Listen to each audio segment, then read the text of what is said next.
Денеска на лице место ги одбележуваме светските денови, односно самиот ден, пошто е предпознатлив. Во првото вклучување на лице место говоревме за заштитата на дивиот свет, со оглед на тоа дека 3 март се одбележува по тој повод, но исто така и светски ден на слухот. Иако денешниот ден, светскиот ден на слухот, има за цел да ја подигне самата свест за превенција од оштетување на слухот, исто така ни налага да се подигне јавната свест за подобрување на секојдневието на лицата со оштетен слух. Многу повеќе за овој ден и на оваа тема во продолжение слушаме од мојата денешна гостинка, подпредседател на Сдруженијето Кохлеарно срце Лилја Поповска. Добро утро и добро дојдовте во утринската на Телма. Добро утро, добро ве најдовме. Значи како што кажавме, значи денеска е светскиот ден на лицата со оштетен слух.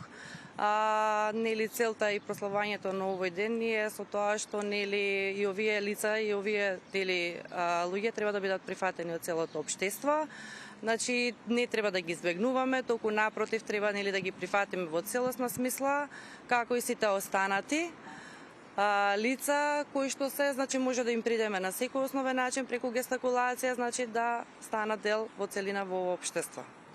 Освен тоа што сте подпредседател на ова здружение, исто така имате дете кое што има оштетен слух.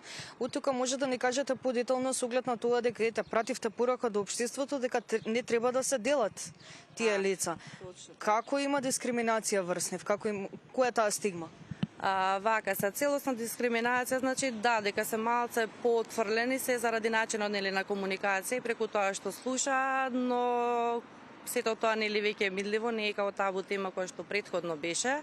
Ние имаме детенце со оштетен слух, кое што веќе 8 години е имплантирано и кое што веќе ги слуша нели звуците, но сепак во однос на говорната бариера нели ни треба време на рехабилитација, каде што нели потешка му иде малце комуникацијата, но сето тоа со редовни вежби се надминува. И за тоа како здружение нели како Кохлеарно срце, кое што сме активни од регистрирани од 2022, а формирани сме од 2019. Преку нели разговори, активно учествуваме на различни средби со владата, со фондот, веќе постигнавме некои цели кои што се надминаа веќе тие теми, како во здравството, така и во образованието. Дали можеби се уште постојат некои предизвици со кои се соочуваат лицата со оштетен слух? Зборувам во здравствениот систем, во образовниот систем, генерално во општеството. Во здравствениот, како што кажавме, делумно веќе ги надминавме, имавме потешкоти поголеми, но веќе се надмина, значи на што и сме горди малце, што нели донесовме во усовршување на подобри процесори на децава што се со кохлеарен имплант, веќе преку потврда може да се подигаат, а иначе во образовниот систем се уште се соочуваме со некои предизвици, особено во предметната настава, каде што пристапот е малце потежок нели за самите дечиња, за разлика од оделенската настава, каде што повеќе се снаоѓаат тие дечиња. Сега тука не се тие малце предизвици кои што нели тежне име да ги надминаме. Вие го гледате проблемот многу одблиску. Што предлагате, како да се промени тоа? Што ќе биде подобро да се воведе за овие дечи?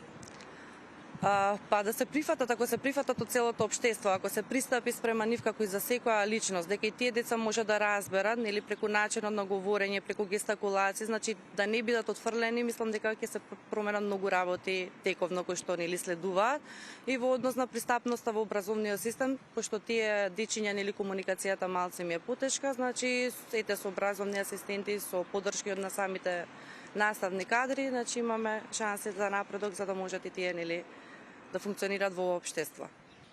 Напоменавте во текот на разговорот дека Сдруженијето Кохлеарно срце имено постои од 2019-та, но активно почнува да работи во 2022 година.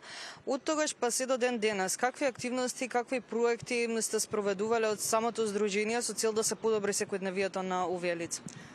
Првично што која активност беше со апаратчињата нели процесорите што ги имавме, бевме малце незадоволни, но тековно нели со средби, активности кои што ги имавме со фондот, дојдовме нели да добиваат по соодветни процесори апаратчиња за да можат нели звукот поубаво да го слушнат, за да не останеме во нели тивкиот свет што би рекле.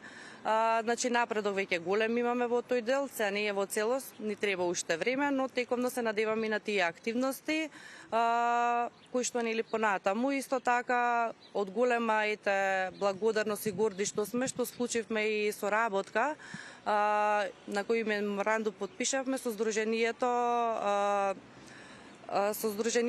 на глувите, на лицата со оштетен слух, знак, млад знак. Пред самиот крај, иако денешниот ден напоменав и во самата најава, главната цел е да се подигне свеста за превенција од оштетување на слухот. Сепак нели треба да се говори на овие теми, потоа ќе ве прашам дали можеби вашето здружение ќе го одбележи со некоја активност овој ден. Нашето здружение претежно ние 25 февруар го одбележуваме кој е денот и на кохлеарците и овој ден го одбележуваме и века од денешната покана што имаме што сме благодарни нели на Природно-научниот музеј, каде што денеска се формира инклузивна работилница за дечињата со оштетен слух и имплантираните кохлеарните импланти, нели дечињата кои што се имплантирани, а инаку како одбележување како лица нели кои што сме со оштетен слух, одбележуваме тековно ево уназад како што сме 8 години, секоја нова година имаме собирања каде што нели тие денови покрај само овој ден ги одбележуваме и со други активности. Ви благодарам многу што не излеговте во пресрет и што имавме можност да говориме токму на оваа тема. Ви благодарам и на вас. Се надевам дека виднина повторно ќе се видиме со нели други. Се разбира. Така е.